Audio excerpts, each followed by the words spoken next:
The cardboard box felt heavier than it should have. After all, 12 years of memories shouldn't fit into something so small. Jennifer Chen stared at the few items she had packed: a coffee mug with a faded nursing symbol, a framed photo of her family, and a small plant that had somehow survived years under the harsh fluorescent lights of the emergency room. The hallway of Memorial Hospital stretched before her, suddenly unfamiliar. Faces turned away as she passed. No one knew what to say to someone who had just been fired. The same people who had worked alongside her during countless emergencies, grueling night shifts, holiday weekends, and those terrible multi-car accidents last winter, now couldn't meet her eyes. Budget cuts, they had called it. Hospital. Restructuring. Nice, clean words that didn't capture what it felt like to have your life's work suddenly deemed unnecessary. "We appreciate your 12 years of service," the department head had said, his eyes fixed on the paperwork rather than her face. "But we need to reduce staff. Today will be your last day." Jennifer hadn't argued. What was there to say? She had seen the signs over the past year: new corporate management, consultants with clipboards walking the halls, whispered conversations that stopped when nurses approached. Still, she had never thought they would let go of their most experienced ER nurses. The automatic doors slid open as she approached, almost pushing her out into the crisp October air. The world outside seemed too bright, too normal. People walked by, oblivious to how her world had just collapsed. In the parking lot, Jennifer set the box on the hood of her car while fishing for her keys. A small picture frame slid out, a crayon, drawing her nephew had made of her in her scrubs with the words "My Hero" scrawled across the top. The sight of it broke something inside her. Tears came suddenly, hot and fast, blurring the world around her. She leaned against her car, shoulders shaking, not caring who might see. "Hey there, you okay?" Jennifer wiped her eyes quickly, embarrassed to be caught crying in public. It was Dale from radiology, concern etched on his kind face. "I heard what happened," he said, his voice gentle. "It's not right, what they're doing. You're the best nurse we have." "Had," Jennifer corrected, trying to smile. "Past tense now." Dale awkwardly patted her shoulder. "Their loss. Really. You saved more lives in that ER than anyone I know." His words were kind, but didn't change the reality. At 42, Jennifer now faced starting over. The drive home took her past familiar landmarks: the coffee shop where she'd grab a quick espresso before night shifts, the park where she sometimes ate lunch on beautiful days, the grocery store where she'd often shop in her scrubs, too tired, after work to change. Everything looked the same, but nothing was. Her husband Robert was waiting at home. He'd left work early after she texted him the news. The moment she stepped through the door, he wrapped her in a tight hug, not saying anything at first, just holding her. "I made tea," he finally said, leading her to the kitchen. It was such a small, normal thing, but it nearly broke her again. "What am I going to do now?" Jennifer asked, warming her hands around the mug. "Nursing is all I know." "You're going to find something better," Robert said firmly. "You're brilliant at what you do. Any hospital would be lucky to have you." Jennifer wished she shared his confidence. Healthcare isn't what it used to be. Everything's about money now, not patients. "Then maybe it's time for something different," he suggested. "Remember Dr. Patel from your old unit? He opened that clinic in the underserved area downtown. He's always said you should join him." Jennifer nodded absently. She had options, she knew that. But right now, the shock was too fresh. The wound too raw to think clearly about next steps. That evening, after picking at dinner she couldn't taste, Jennifer wandered out to their small backyard. The sunset painted the sky in brilliant oranges and pinks, colors that reminded her of the scrubs worn by different hospital departments. Even the sky brought her thoughts back to what she'd lost. She sat on the old wooden bench her father had built years ago, watching as stars slowly appeared above. The gentle rhythm of crickets chirping created a peaceful backdrop to her swirling thoughts. Robert joined her after a while, sitting quietly beside her, their shoulders touching. "I've been thinking," Jennifer said finally. "Maybe this is actually Good timing. Yeah? My sister Lena has been begging me to visit her in Los Angeles for years. I've always been too busy with work, too many shifts, too many responsibilities. She looked up at the darkening sky. What if I go now? Take a couple weeks to clear my head before jumping into job hunting. Robert squeezed her hand. I think that's a great idea. The airline vouchers from when our flight got canceled last year are about to expire anyway. For the first time that day, Jennifer felt a small spark of something like hope. Not happiness, not yet, but possibility. The world had shifted beneath her feet today, but maybe, just maybe, it had shifted her toward something she couldn't yet see. I'll call Lena tonight, she decided. I can probably fly out this weekend.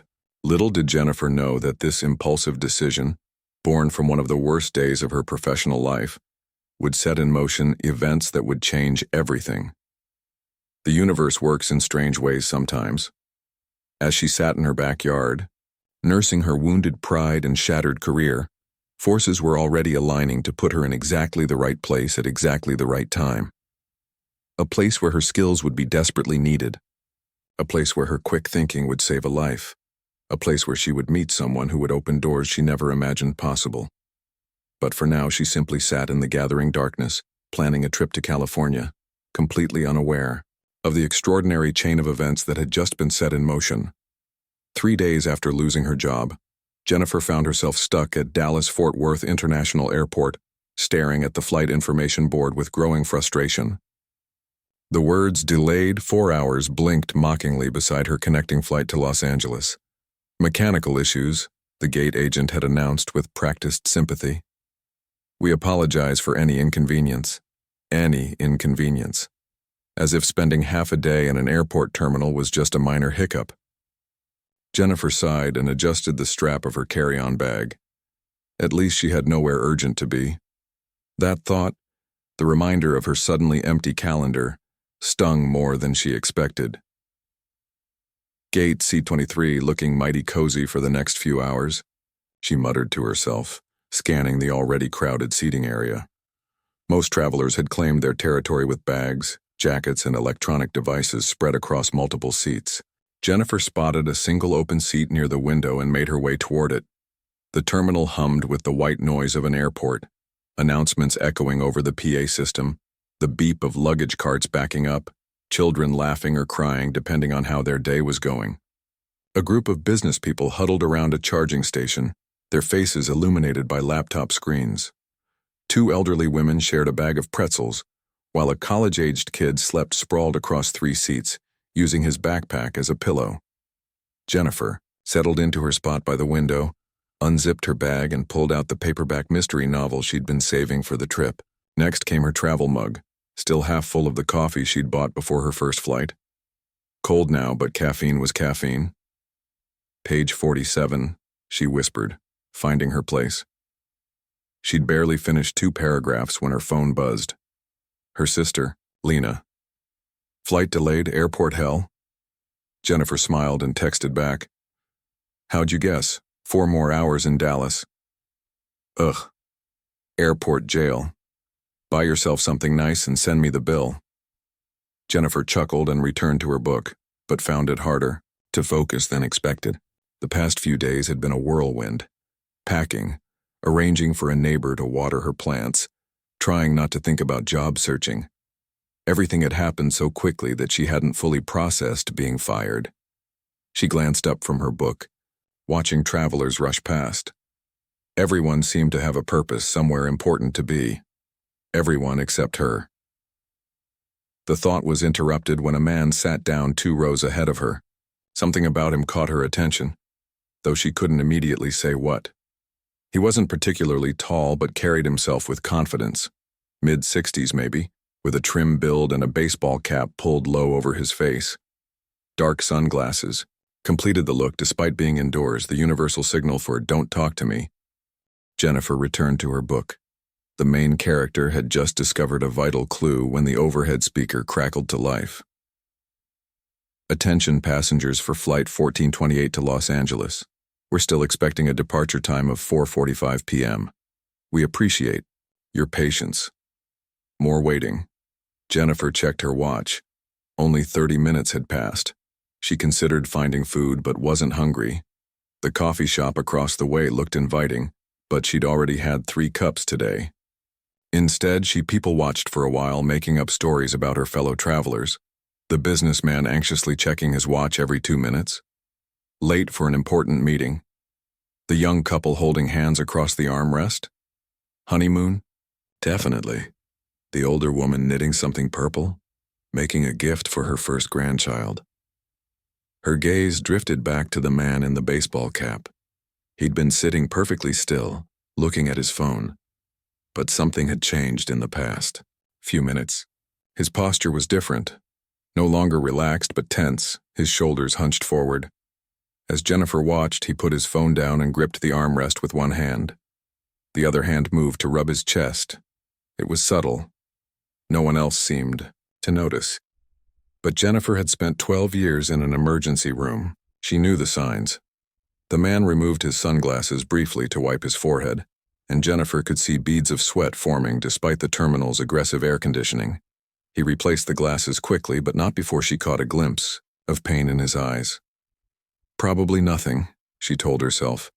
Heartburn from airport food. But she kept watching. The man loosened his collar and took several deep breaths. His hand hadn't moved from his chest. A memory flashed through Jennifer's mind. Mr. Gonzalez, a patient who'd walked into the ER complaining of indigestion. 10 minutes later, he was in full cardiac arrest. They'd saved him, but barely. He'd had the same posture, the same hand pressing against his chest, the same subtle signs that something was very wrong. The man reached for a water bottle, his movements increasingly stiff. When he took a drink, his hand trembled slightly. Not my problem, Jennifer thought. I'm not even a nurse anymore. But that wasn't true. She hadn't stopped being a nurse just because the hospital had let her go. The knowledge, the instincts, the training, those things didn't disappear with a pink slip. The man set his water bottle down, missing the armrest. It fell to the floor, rolling under the seat.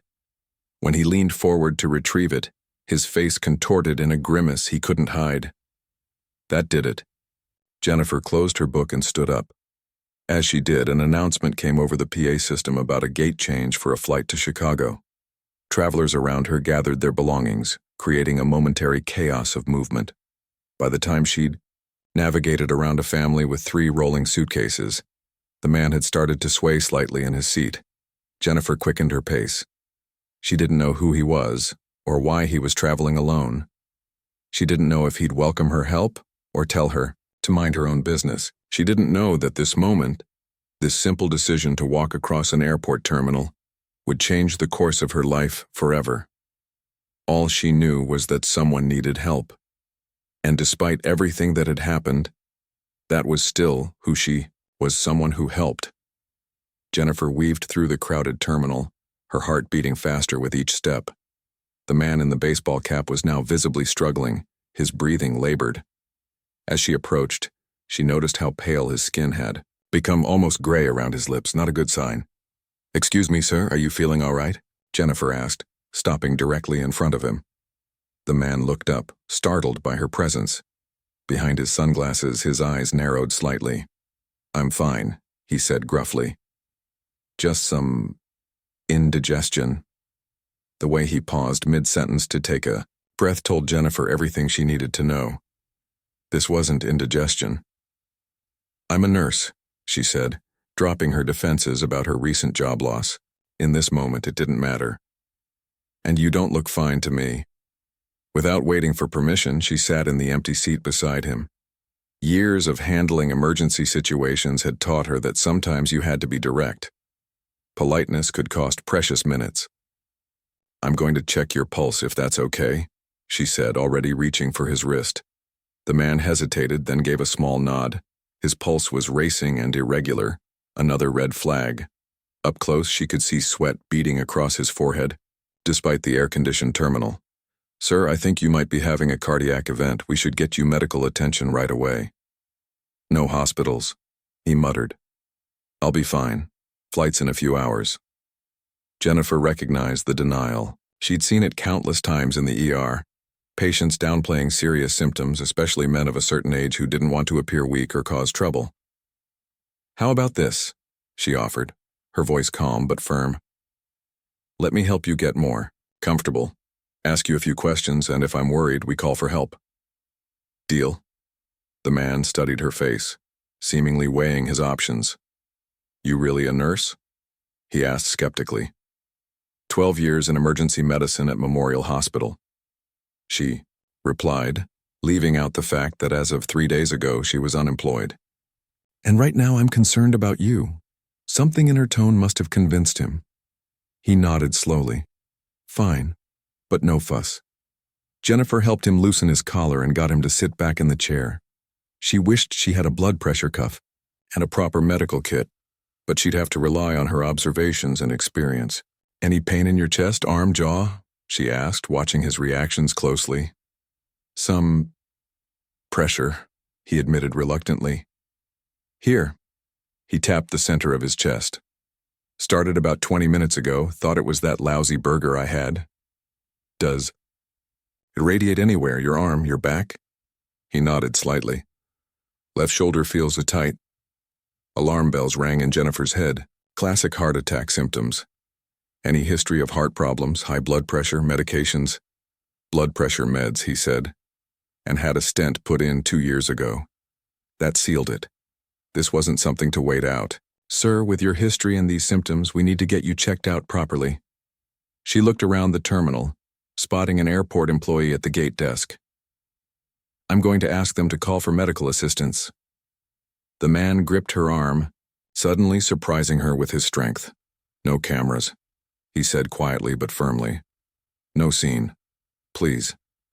It was an odd request, but Jennifer had dealt with all types of patients, celebrities, criminals, politicians. Some people had good reasons to avoid attention.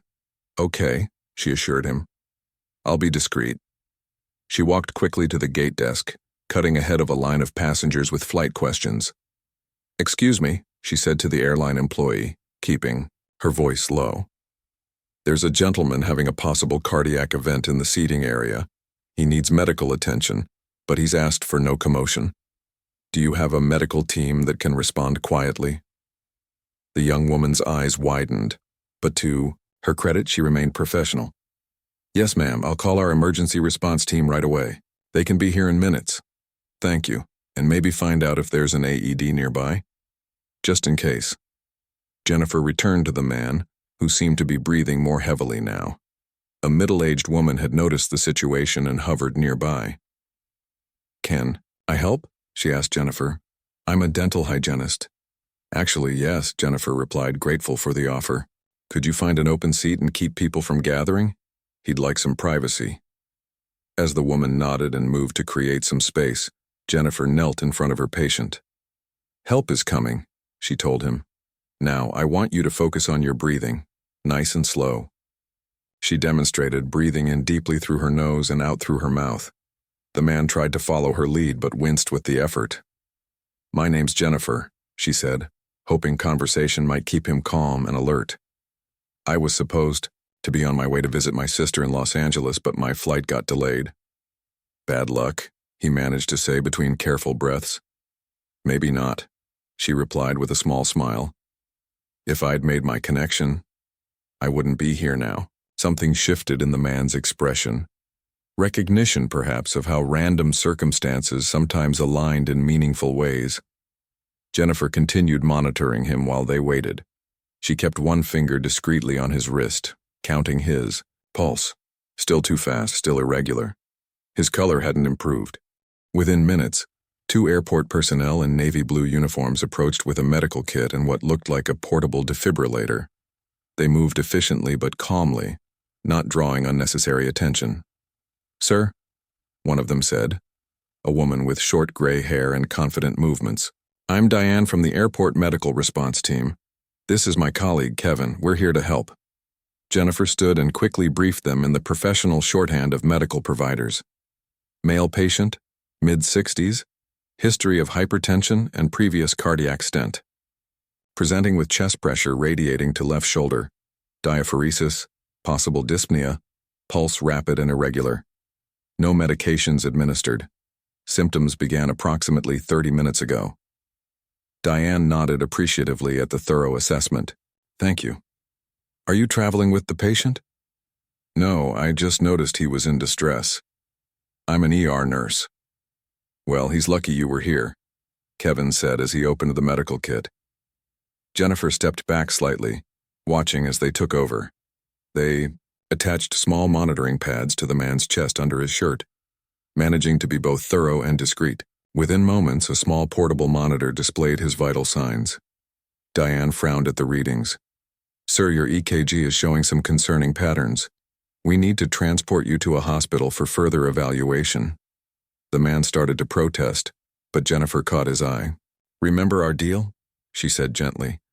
I think we're well past the if I'm worried part. For a moment, he seemed like he might still argue. Then his shoulders slumped slightly in resignation. Fine, he conceded. But keep it quiet. No stretcher through the main terminal if possible.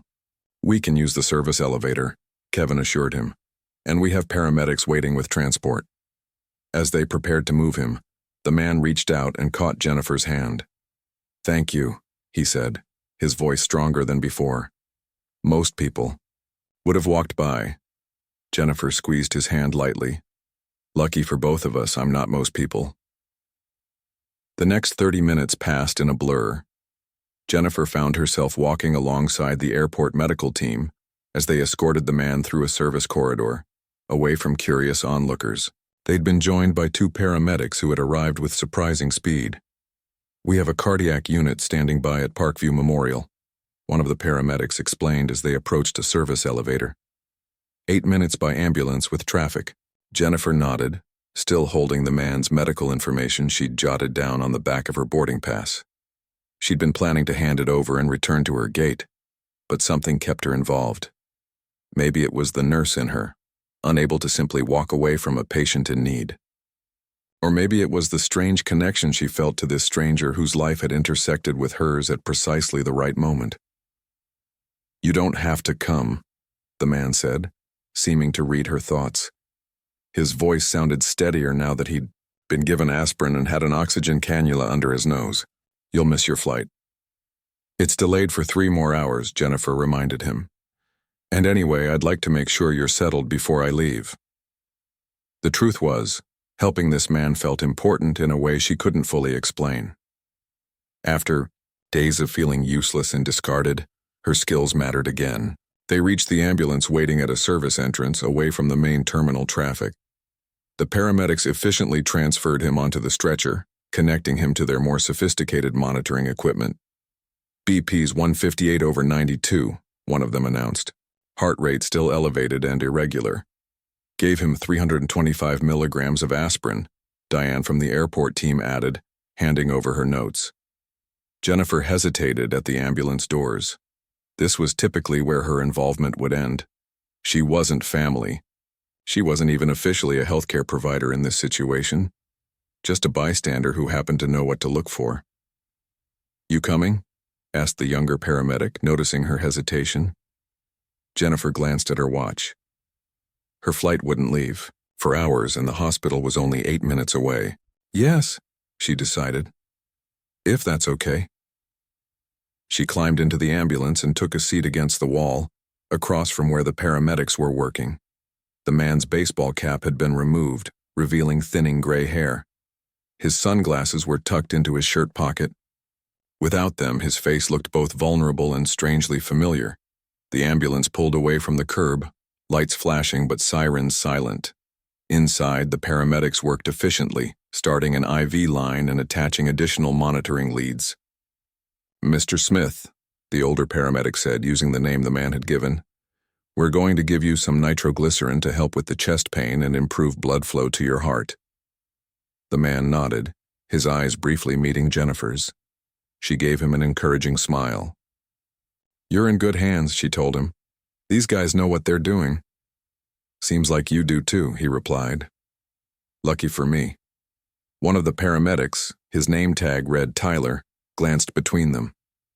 You two don't know each other? He asked, sounding surprised. Jennifer shook her head. Just met about 30 minutes ago. Tyler's eyes widened slightly as he looked at the patient again. And you don't? He stopped himself. Never mind. Something in his tone caught Jennifer's attention. She studied the man's face more carefully. There was definitely something familiar about him, but she couldn't place it. Maybe he reminded her of a former patient. She'd treated thousands of people over her career. The ambulance turned, and Jennifer braced herself against the wall.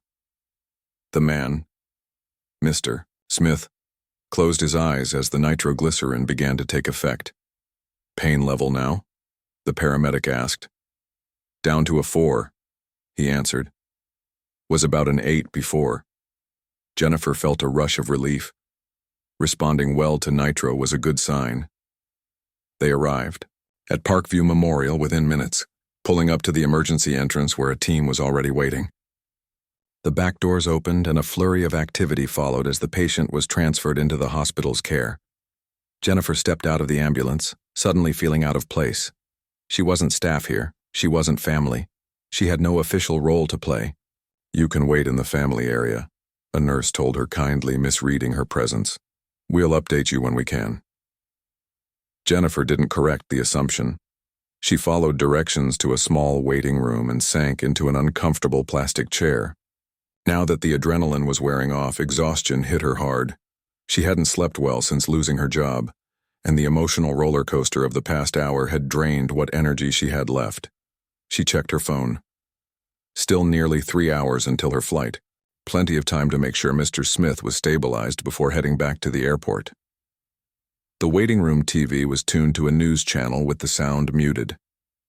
Jennifer watched absently as headlines scrolled across the bottom of the screen. Her thoughts drifted to her own uncertain future. Would she find another nursing position? Should she consider a different direction entirely? Excuse me. Jennifer looked up to find Tyler, the paramedic from the ambulance, standing in the doorway. How is he? She asked immediately. Stable, responding well to treatment. They're taking him up for some tests, but the cardiologist seems optimistic. Tyler hesitated, then stepped further into the room, lowering his voice. Listen, do you really not know who that was? Jennifer frowned, confused. Should I? Tyler ran a hand through his short hair, looking almost embarrassed. It's just, that was Chuck Norris. Jennifer stared at him. What? The patient. He's Chuck Norris, the actor, martial arts expert, Walker, Texas Ranger. A jumble of memories flashed through Jennifer's mind. Action movies from the 80s and 90s, television reruns, internet memes. She had grown up seeing that face on screen. That can't be right, she said, though now that he mentioned it, the resemblance was undeniable. Why would Chuck Norris be alone at an airport in Dallas? He lives in Texas, Tyler said. And celebrities travel too, you know. Jennifer thought back to the man's behavior, his reluctance to draw attention, his concern about cameras, his insistence on privacy. It suddenly made sense. He didn't want anyone to know he was ill, she realized. That's why he kept refusing help at first. Tyler nodded. The hospital staff recognized him immediately. They're being super discreet, but you could tell they were excited. One of the nurses, actually, asked for his autograph before the charge nurse shut that down. Jennifer sank back in her chair, processing this information. She had just helped save Chuck Norris. The absurdity of it made her want to laugh. Does this kind of thing happen to you often? Tyler asked with a grin. Treating celebrities having heart attacks in airports? Can't say that it does. They shared a laugh, breaking the tension. You did good work today, Tyler told her. Quick thinking, staying calm. You're a real pro. His words warmed something inside her that had felt cold since the day she was fired. Thanks, she said simply. Just doing what I was trained to do. As Tyler left to return to his ambulance, Jennifer sat back in the waiting room chair, a small smile playing on her lips. If someone had told her this morning that she'd spend her afternoon saving a Hollywood legend from a heart attack, she would have thought they were crazy. Life had a strange way of unfolding sometimes. 2 weeks passed in a flash. Jennifer's visit with her sister Lena in Los Angeles had been exactly what she needed. Lazy mornings with coffee on the patio, long walks on the beach, and conversations that stretched late into the night. They'd laughed about the Chuck Norris incident, with Lena insisting that only Jennifer could go to an airport and end up saving a celebrity. Makes for a great story at job interviews, Lena had joked. Previous experience includes saving action heroes. Jennifer had checked the news before leaving Texas, relieved to find no mention of Chuck Norris being hospitalized. Either the hospital staff had kept their promise of discretion, or the story simply hadn't leaked. It felt right somehow that his privacy had been respected. Now back home in her small suburban house, Jennifer scrolled through job listings on her laptop.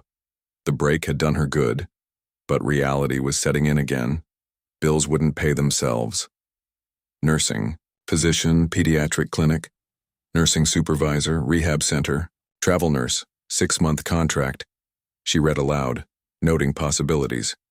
None of them sparked much excitement, but they were jobs. They would do. Her phone buzzed with an unknown number. Jennifer nearly let it go to voicemail. Probably another recruiter offering inadequate pay for impossible hours, but at the last second she picked up. Hello? Is this Jennifer Chen? A woman's voice asked. Yes, this is she. My name is Valerie Watson. I'm calling on behalf of Mr. Charles Norris. He's asked me to get in touch with you. Jennifer nearly dropped the phone. Chuck Norris?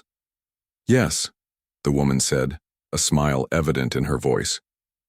He was hoping you might be available to meet with him tomorrow afternoon. He's in town for a few days and would very much like to thank you in person. Jennifer's mind raced. She had assumed their paths would never cross again. A brief moment at an airport, an ambulance ride, and then back to their separate lives.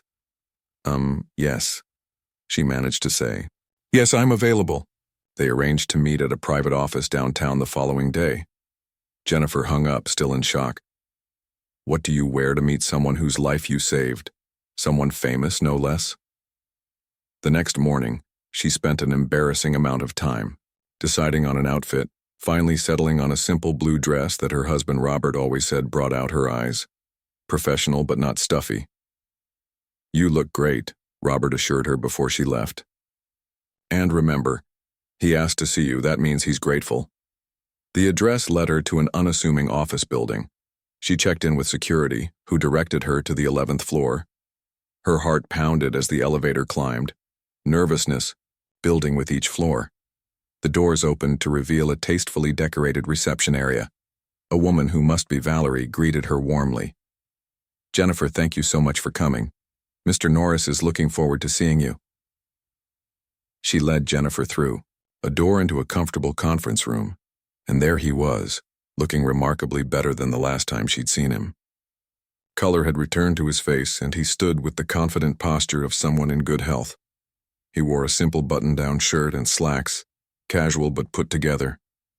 Ms. Chen, he said, walking toward her with his hand extended. It's good to see you again, under better circumstances. Jennifer shook his hand, smiling. You look much better than the last time I saw you. Thanks to you, he replied. Please have a seat. As Jennifer sat down, she noticed they weren't alone. 3 other people were in the room. 2 men and a woman in business attire sitting quietly at the far end of the table. I wanted to thank you properly, Chuck continued, taking a seat across from her. The doctors told me if you hadn't recognized what was happening when you did, things could have turned out very differently. I'm just glad I was there, Jennifer said honestly. So am I. He leaned forward slightly. Valerie tells me you're a nurse? Was a nurse, Jennifer corrected automatically. I actually lost my job 3 days before I met you. Budget cuts at Memorial Hospital. Chuck raised his eyebrows. Their loss. From what I saw, you're excellent at what you do. Thank you, she said, warmed by the compliment. Which brings me to why I asked you here today. He gestured toward the other people in the room. I'd like to introduce you to Dr. Miguel Rivera, Patricia Doyle, and Stephen Wilson from Westside Medical Center. The 3 nodded in greeting.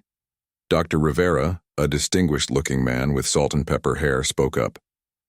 Ms. Chen, we've heard impressive things about your quick thinking and professional skills. Jennifer looked back at Chuck, confused. I don't understand. Chuck's eyes crinkled with a smile.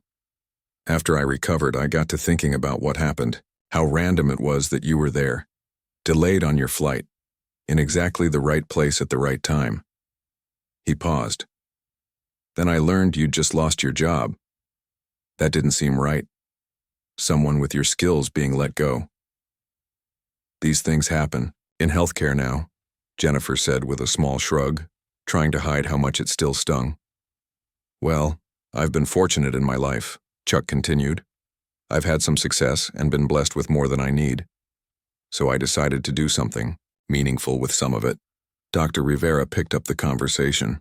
Mr. Norris has made a significant donation to Westside Medical Center to establish a new cardiac care unit. We've been planning this expansion for years, but funding was always the obstacle. Patricia Doyle, a woman with bright eyes and a warm smile, added, "When Mr. Norris told us about you, we were extremely interested. We're currently looking for an experienced nurse to help develop the unit's emergency response protocols and training program." Jennifer sat very still, afraid to jump to conclusions. "Are you offering me a job?" "Not just a job," Stephen Wilson clarified. "We're offering you the position of Director of Emergency Nursing Services for the new cardiac unit. It would involve both administrative duties and hands-on nursing work, developing protocols, training staff, and helping shape how the unit runs." Jennifer's mind raced. This wasn't just a job. It was an opportunity to make a real difference, to shape a program from the ground up rather than just working within an existing system. I don't know what to say," she stammered, genuinely overwhelmed. "Say yes," Chuck suggested with a smile. "Or at least think about it. The salary and benefits package is competitive, of course."